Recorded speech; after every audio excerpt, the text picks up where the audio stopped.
Get comfy, gang, because today I'm going to take you through over a century of scandalous royal history that makes the Windsor family's issues with each other look like a playground brawl between 6-year-olds. This is the crazy story of the Jacobites, Britain's other royal family, who lost the throne in 1688 and spent 100 years trying to get it back. It's got dramatic escapes, epic battles, does the word Culloden ring any bells?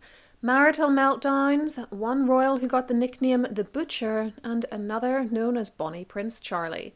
There's even a little treat coming up for Outlander fans. So let's stop farting around with the intro and get to the good stuff.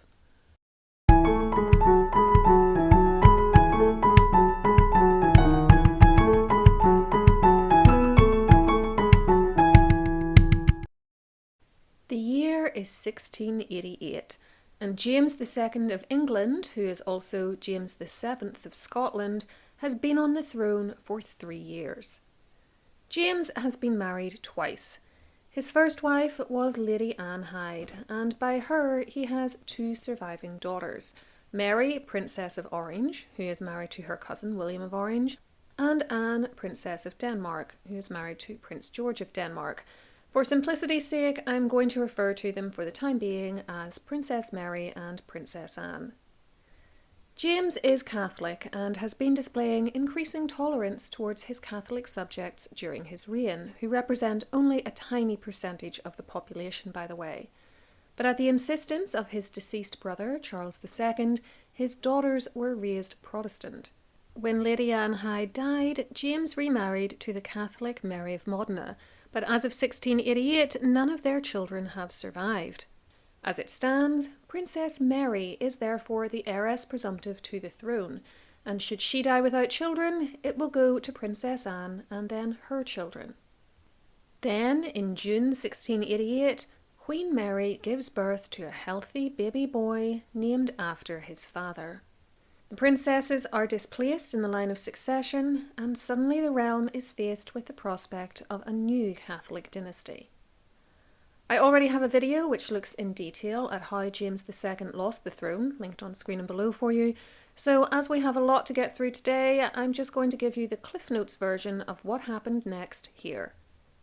After ludicrous claims, supported by Princess Anne, that the new little Prince of Wales is a changeling smuggled into the birthing chamber in a warming pan, a bunch of noblemen plus 1 bishop, and collectively known as the Immortal Seven, get together and basically ask William of Orange to invade England to save Protestantism.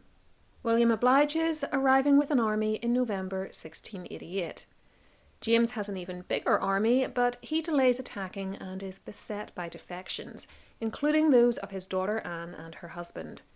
He appears to have a mild breakdown at the thought of what might be coming. Bear in mind this is the son of Charles I, who was beheaded by the parliamentarians back in 1649, and he sends his wife and baby son to safety in France, with the Queen disguised as a laundress.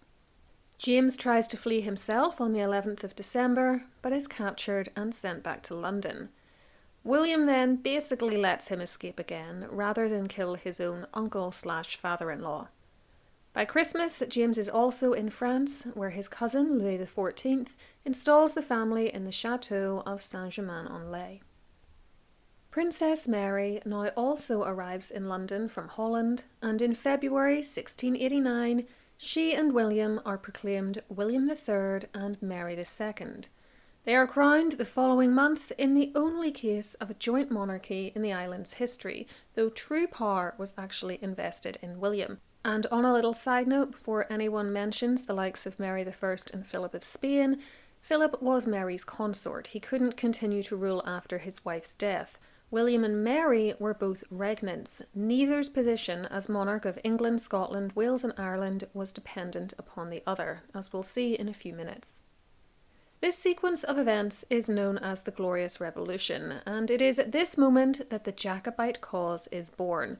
For from here on out, King James, his family and their supporters are referred to by that name, in reference to the Latin version of the name James, which is Jacobus.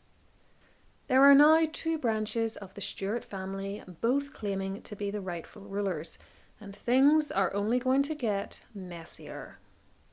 Speaking of family trees, if you've got Irish ancestry, you may be interested to know that my book, Find Your Irish Ancestors Online, is just days away from being published as an ebook and a paperback, and you can already pre-order the electronic version from Amazon using the link in the description box below.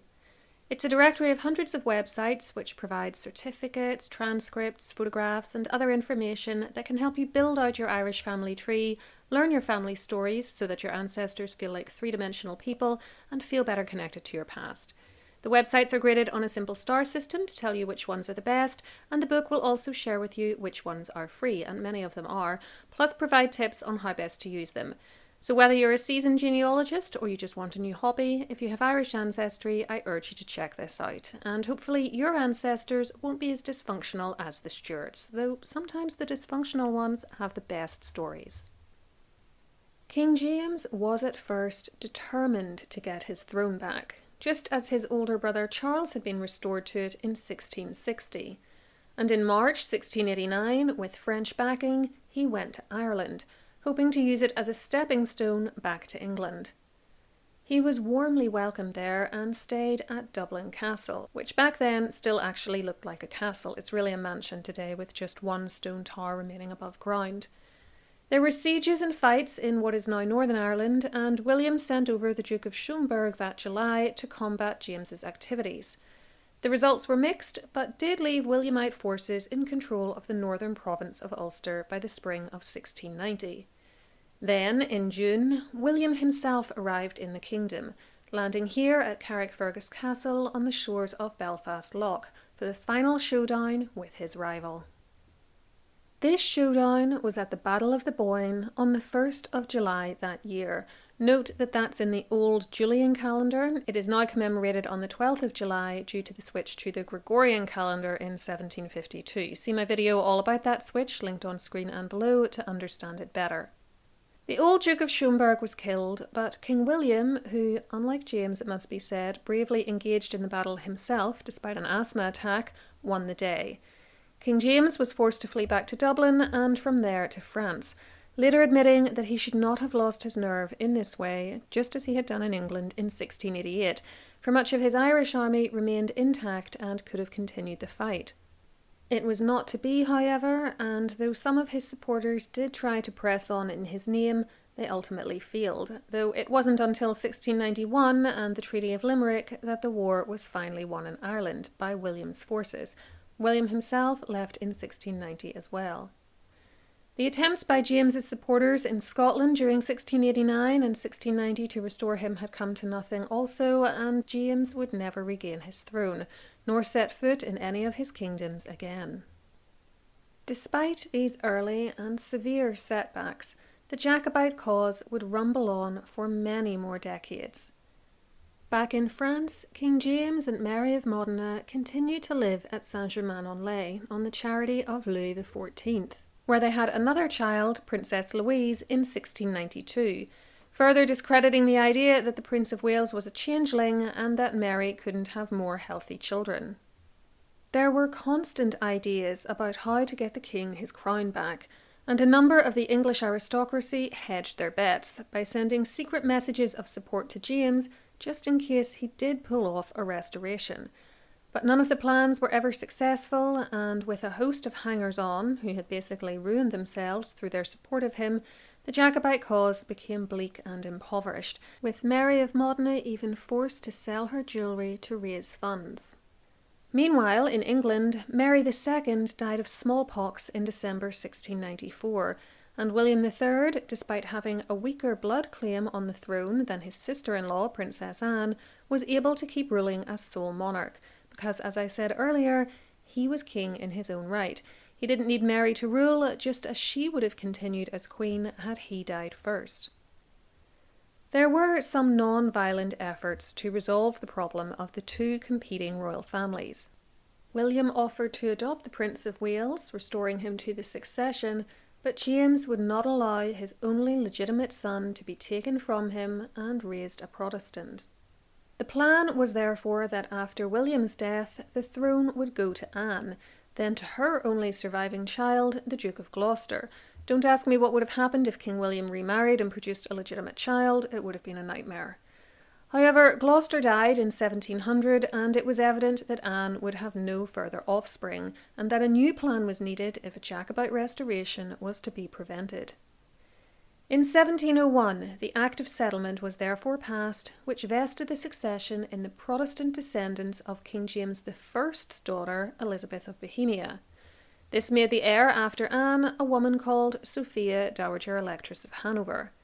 This was not recognised in many places outside the three kingdoms, though. In fact, Scotland didn't even accept it, as it hadn't gone through its parliament, and when James II died in September 1701, France declared his 13-year-old son, James III, with his mother as his regent, despite the fact that Louis XIV had actually recognised William as king as recently as 1697. That was as part of the Treaty of Ryswick.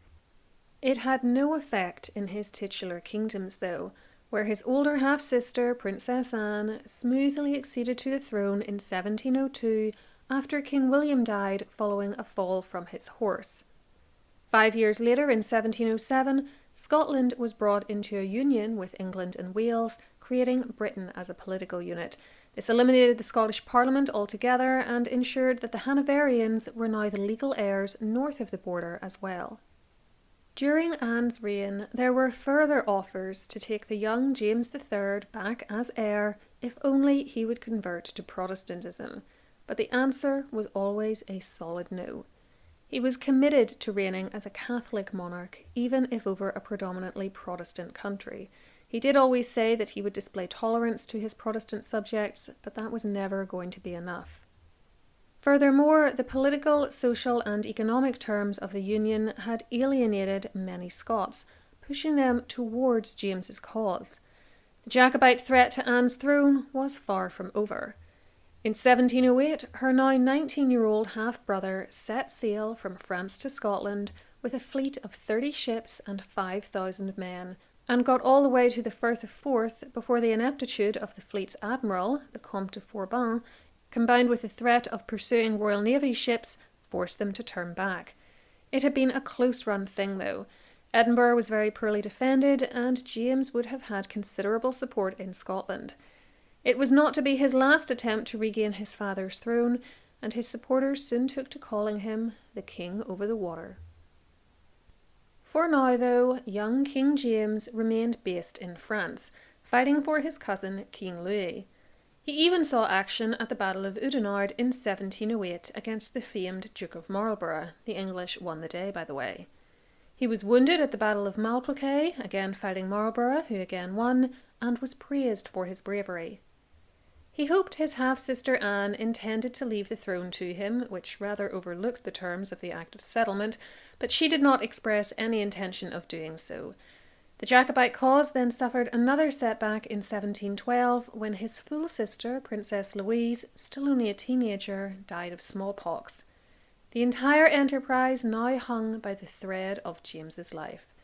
Soon after the Treaty of Utrecht, which was signed by many of the major European powers, including France and Britain, he was obliged to leave France and set up home in the Duchy of Lorraine. In 1714, first Sophia of Hanover, then Queen Anne, died in quick succession, and the throne now passed to Sophia's son, who became George I. Now there wasn't even a Stuart on the throne, only a German stranger who spoke little English, was 58th in line according to the rules of male primogeniture, and would surely always prioritise the welfare of his electorate, just as William III had always seemed to favour Dutch interests, right? Again, had James declared himself a Protestant, there's a real chance he would have been taken back as king, but it went against his conscience to do so, and I think we have to admire his convictions and devotion to them. I know some people might say that he should have just converted, but I imagine such people don't have strongly held religious beliefs as he did, and so can't really put themselves into his mindset, which was that his immortal soul was on the line and not worth risking for worldly benefits.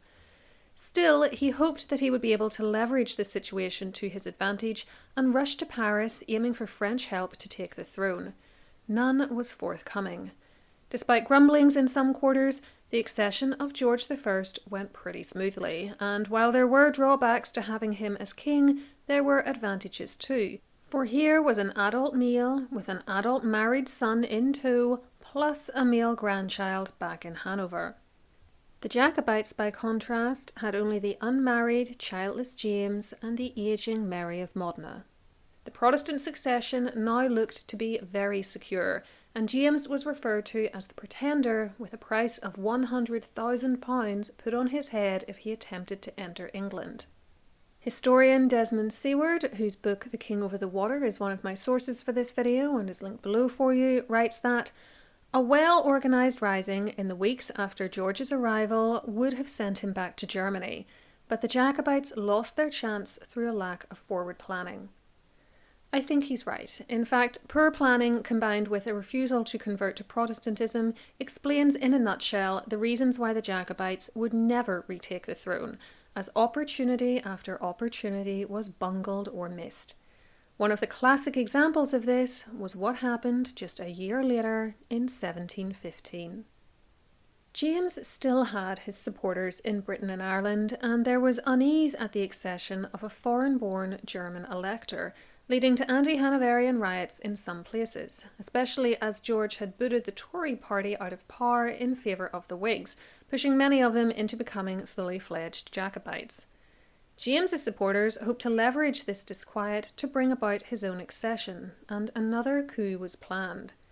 The Irish Duke of Ormond and Lord Lansdowne were both to head up separate risings in England, with other risings planned in northern England and Scotland, while James would come over with 2,000 French troops.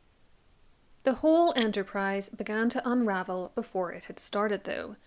News of what was planned leaked, and Ormond was forced to flee before his rising could start, while Lansdowne was captured and sent to the Tower before he could set off a rising either. Scotland did rebel under the leadership of the Earl of Mar in early September, as did Northumberland a month later under an MP with little to no military experience called Thomas Forster, and the Earl of Derwentwater, who was a grandchild of Charles II through one of his many mistresses.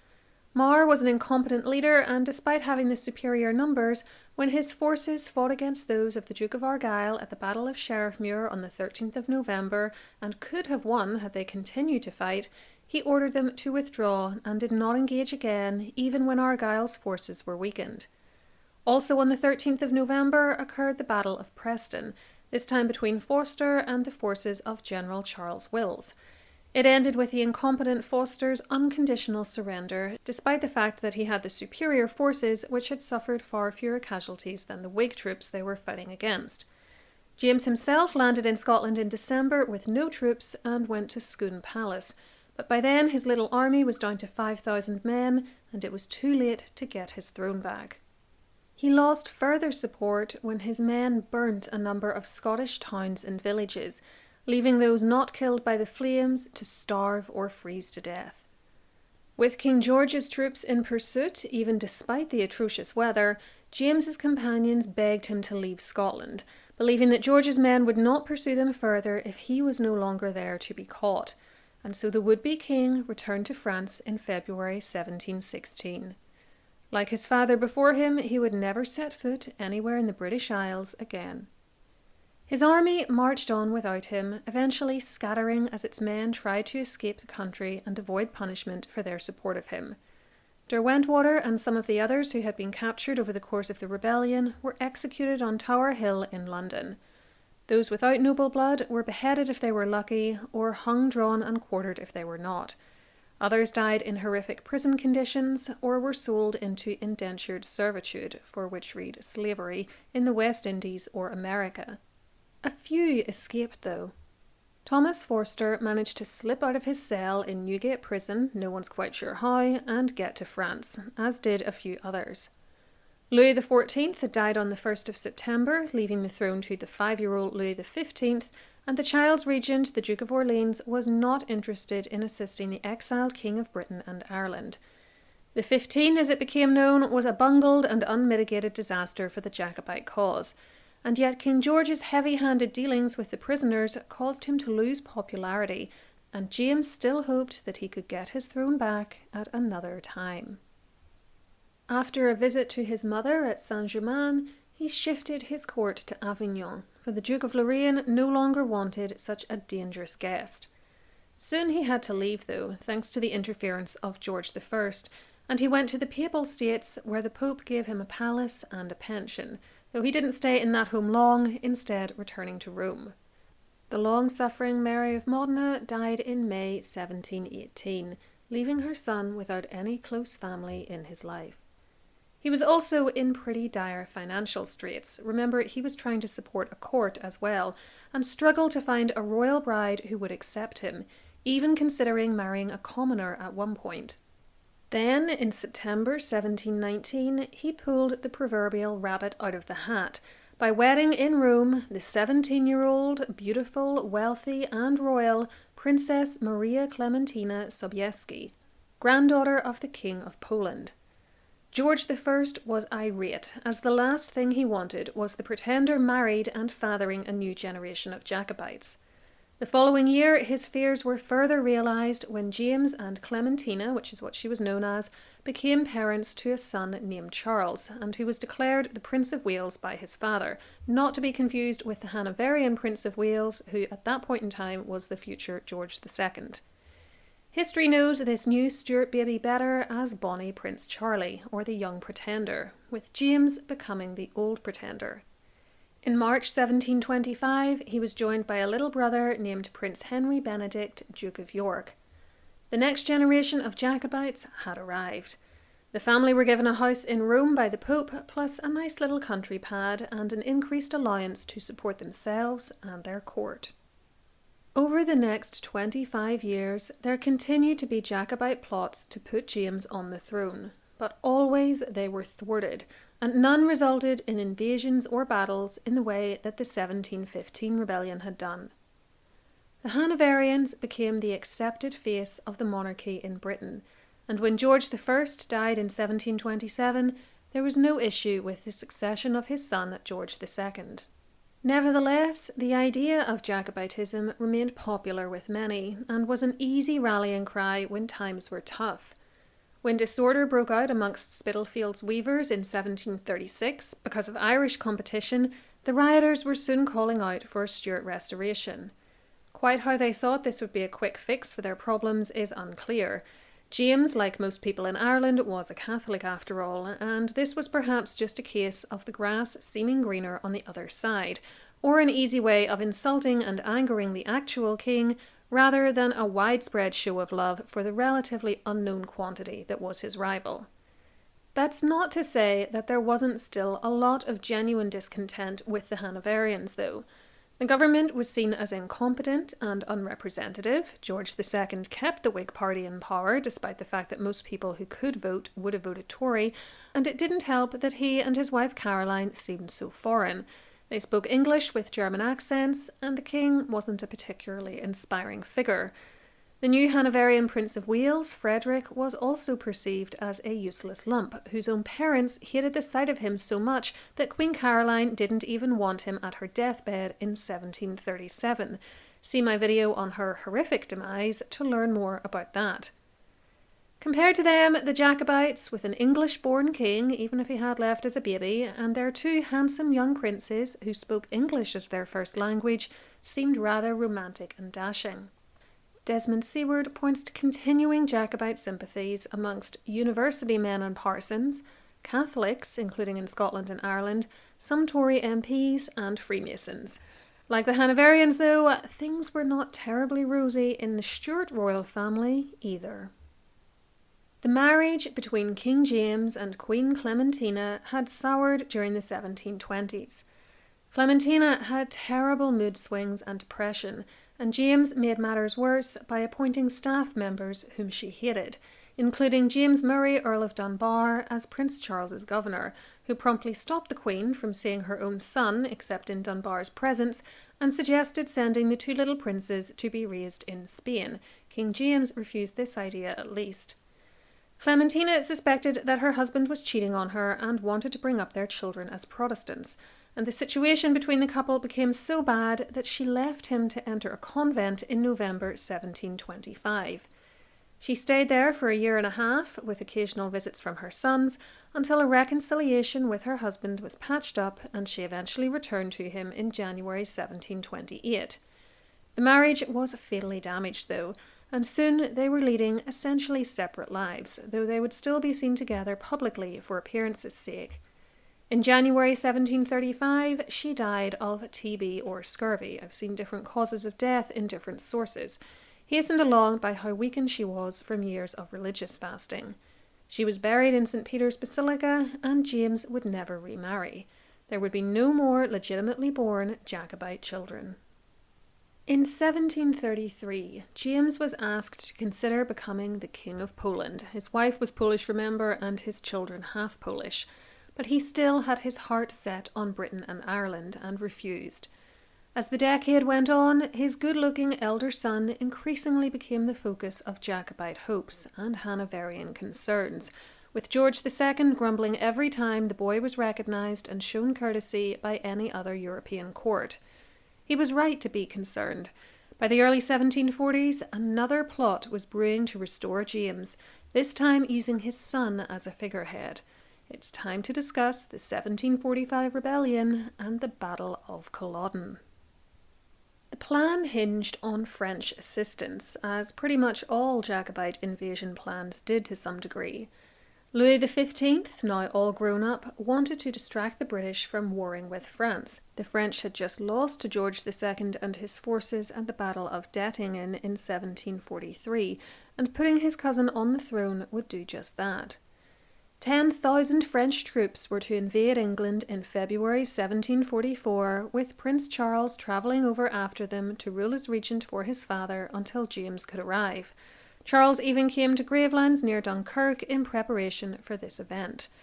However, news of the plan leaked to the English, and that, combined with bad weather, prevented the fleet from sailing for the English coast. The plan was called off. This latest play for the throne wasn't over yet, though, and Charles remained in France, determined to try again. Borrowing money to fund his expedition and gathering up weapons and a little band of supporters, there were 100 volunteers from the Irish Brigade of the French army, Charles was banking on getting to Scotland, raising the Highlanders, and the French then providing military support once the rebellion was underway. The French did give him 2 ships up front, and despite losing one of these to a battle with the Royal Navy in the Channel, the ship wasn't actually sunk but it had to return to France, Charles, who was on the other boat, was eventually able to land in the Northern Kingdom on the 23rd of July, 1745. This attempt on the throne had both advantages and disadvantages. Charles had lost his French army men and many of his provisions when his second ship had to limp back to France, but on the other hand, many of the Scottish clan chiefs agreed to support him, and much of the British army was away on mainland Europe, fighting for the Hanoverians there. The union between England and Scotland continued to be unpopular in the northern country, and he cut a charismatic figure who wore tartan, endured the same rations and difficult conditions as his men, and was able to attract people to his cause. At first, things went well. The Jacobite army grew in number and succeeded in taking Edinburgh on the 17th of September, with no resistance except from the castle. Charles established himself at Holyrood Palace, where he met with local grandees, and just days later, on the 21st of September, the Jacobites won a victory against the Hanoverian troops of Sir John Cope at the Battle of Prestonpans by surprising them under cover of darkness and mist. Things were getting serious. Prince William, Duke of Cumberland, who had been fighting his father's wars on the continent, was recalled from Flanders with 12,000 troops. Meanwhile, recruitment to the Jacobite cause shot up, and in the second week of October, 4 French ships and 2,500 French troops arrived at Montrose with money and supplies.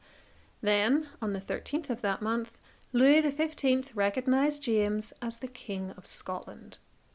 On the 31st of October, Charles and his army of 5,500 men left Edinburgh to invade England via Carlisle, which is in the northwest of the country if you're not familiar with the geography, so it's actually on the other side of the island from Edinburgh. They took the city, including its castle, which you see here, in mid-November. Next, it was on to Preston, then Manchester, but the expected flow of English recruits didn't materialise. Seward puts this down to the fact that the English did not hate the Union in the way that the Scots did, and remembered the punishments doled out after the failure of 1715. On the Jacobites went, though, expecting other English or French reinforcements, and reaching Derby on the 4th of December. Here they discovered that the Duke of Cumberland was coming after them from London, while another Hanoverian general, Murray, was advancing from the northeastern city of Newcastle, threatening to hem them in. Furthermore, no reinforcements had appeared. The difficult decision was taken to retreat back to Scotland. Charles, for the record, had wanted to press on to London, believing, possibly correctly, that his smaller army, not bogged down by as many cannons and other war machinery, could dodge Cumberland and get there first, but he was overruled by his council. On the 6th of September, they therefore began to head north again.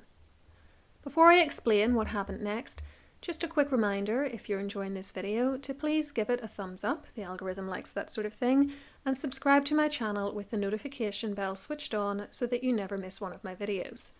If you'd like more from me, you're in luck, because you have lots of options. You can become a channel member here on YouTube by clicking the join button under videos or on my homepage, then following the on-screen instructions. Or you can find me on Patreon, Instagram, and my Amazon storefront. They're all linked below for you, and they all provide extra content from me. New patrons also get access to my Patreon archive for the tier they join and the lower tiers, so even if you're listening to this video long after it's gone live, as long as my Patreon still exists, you can still join and look up my earlier content. Don't forget to sign up to my free mailing list on my website too, and get a complimentary download giving you 5 quick and easy tips for spotting good and bad history books before you buy them or start reading. 2 weeks later, they were back in Scotland and headed for Glasgow, still with Cumberland's men on their heels, though the Duke himself soon went back to London, believing that the French had invaded. Prince Charles and his men then besieged Stirling Castle in January. On the way there, Charles was taken ill with flu and nursed back to health by a local woman named Clementina Walkinshaw, who was named after his late mother. More on her later. On the 17th of January, the two sides, with the Hanoverians now led by General Henry Hawley, engaged at the Battle of Falkirk, where the Jacobites won, forcing Hawley to retreat to Edinburgh. But bonny Prince Charlie had lost some of his best men in the fight, and he also came down with flu again, and went back to Clementina. Plagued by desertions, divisions amongst his council, and unable to take Stirling Castle, Charles agreed to retreat into the Highlands, which the Jacobites began to do on the 2nd of February. On the 20th, he captured Inverness, which is deep in the Highlands and near Culloden, and more recruits did indeed join the army, with a few ships even making it through from France with additional men and supplies. But it wasn't to be long now until the entire enterprise fell apart, for Cumberland was once more on Charles's tail.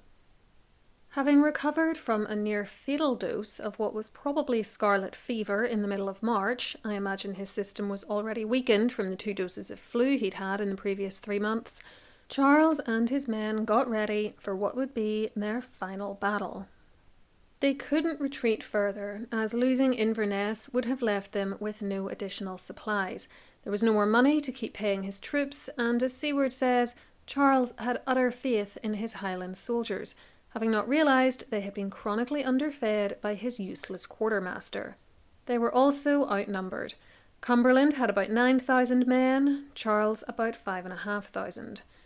Cumberland's 25th birthday fell on the 15th of April, and there had been a Jacobite plan to attack his army that night, believing they would all be drunk in celebration, but it was called off at the last minute, despite Charles offering to lead it himself, as there was a mistaken belief that Cumberland had been forewarned. It was probably the last chance to avoid the disaster which occurred just hours later. On the 16th of April, 1746, Cumberland attacked the starving and weakened Jacobites through the mist on the wide and nearly flat Culloden moor. The result was a quick and brutal slaughter. Including the manoeuvres and cannon fire before the hand-to-hand combat began, the Battle of Culloden lasted only about an hour, but during that time the Jacobite cause was all but ended. Charles showed great bravery, riding amongst his men to bolster their spirits and nearly being shot for his trouble. But the Stuart forces were no match for the Hanoverians, and were further hampered by the horrendous weather as rain and snow fell on the already exhausted troops. Though some put up a brave fight, others quickly saw how futile it was as their ranks began to be decimated, and they turned and ran. Charles was reluctant to leave, but when he saw his army either dead, dying, or fleeing, he accepted that it was time to go. Cumberland would get his nickname of the Butcher for what happened next, as he had his men pursue the fleeing Jacobites over the coming days, killing them as they went. Those left on the battlefield were shot, bayoneted, beaten, and even burnt to death. The Jacobites lost about 1,500 men, the Hanoverians only about 300. Over the next 2 months, Cumberland had his men absolutely ravage the Highlands, burning, pillaging, and killing amongst other crimes, to ensure that Scotland would never again think or be able to threaten his family's hold on the throne. The Jacobites who were captured were imprisoned, and a great number were executed, including many of Charles's top advisors. The power of the Scottish chieftains was removed by an Act of Parliament, as was the right of clansmen to bear arms. Even the wearing of Highland dress was made illegal. Back at the battle site, many of those who had fallen on both sides were buried there, though the headstones commemorating the various clans were only added by the landowner in 1881 and are not in the correct spots. Still, here is the little bonus promised to Outlander fans at the start of this video, the Clan Fraser stone, which has become so popular in the wake of that show that it is now roped off to protect it a little from the enthusiastic tourists who come to see it. As for bonny Prince Charlie, he fled, first to the Scottish Isles, hoping to get a boat back to France as he dodged the soldiers hunting for him.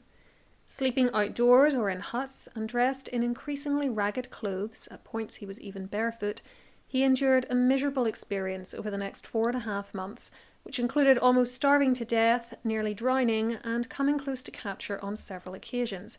He even had to dress as a woman at one point to impersonate the maid of a lady called Flora MacDonald so that he could get from the mainland to Skye. He deeply impressed those with him by his good spirits, bravery, and uncomplaining nature, however, and eventually he managed to get to a boat sent by Louis XV to rescue him, and arrived in Brittany at the end of September. There he was warmly received and viewed as a hero. With the benefits of hindsight, we know that the Jacobite cause would never come so close to taking back the throne for the Stuarts again, and King James and Prince Henry seemed to know that as well, for James opposed any other risings in Scotland and did not object to his younger son joining the Catholic Church in 1747, meaning he would never marry and produce further heirs. Charles felt betrayed by their actions. He never saw his father again after 1745, and in contrast to them, still hoped that he could take England, and spent years trying to gather support from one European power or another to attack it. No doubt he was buoyed up by the fact that there were still pro-Jacobite riots in the country from time to time, and books, pamphlets, and speeches were made in support of the Stuarts. As his political ambitions floundered, so too did his personal life. He embarked on a series of ill-advised affairs, even fathering a short-lived son by his cousin, the Duchess of Montbazon, and he sought a rich wife from a powerful family, unwilling to accept that he wasn't a great catch by European royal standards. His hopes of marrying one of King Louis's daughters, or even Tsarina Elizabeth of Russia, came to nothing. In 1748, the Treaty of Aix-la-Chapelle, which Britain and France both signed, included a clause stating that the Stuarts could not live in France, and when he refused to leave voluntarily, Charles was arrested and expelled, returning to Avignon instead, where he ran up huge bills at the Pope's expense. In the early 1750s, there was another plot to take the crown, known as the Elibank plot, which he took so seriously that he came to London for 5 days in secret in 1751. By now he was used to using pseudonyms to help hide himself from George II's agents. There he actually converted to the Church of England, something which, had he done it a few years earlier, might have made all the difference. The other plotters wanted to start the rebellion in Scotland again though, while Charles would hear of nothing but England, and eventually the plot failed. By this time, Clementina Walkinshaw had also re-entered his life. Having heard that she was in Dunkirk in 1752, Charles sent for her to be his mistress, to which she agreed, having no other options, and so they began an 8-year affair. This resulted in a daughter, Charlotte, born in Liège in 1753, but it was a miserable relationship that made no one happy. The family moved around Europe until in 1760 Clementina took Charlotte and fled from Charles's violent outbursts to a convent. She was soon given a pension by King James. Charles now cut an increasingly sad and pathetic figure. His personality had greatly deteriorated from the bonny Prince Charlie of 1745. Consumed by his disappointed hopes, yet still desperately clinging to the idea that he would regain the throne, he suffered depression, drank far too much, spent other people's money, and managed to alienate his English supporters when they raised false concerns that Clementina was a spy. They then ceased sending him any funds. He also refused to trust the French after they had ejected him in 1748, though they were probably his best chance of another attempt on the throne.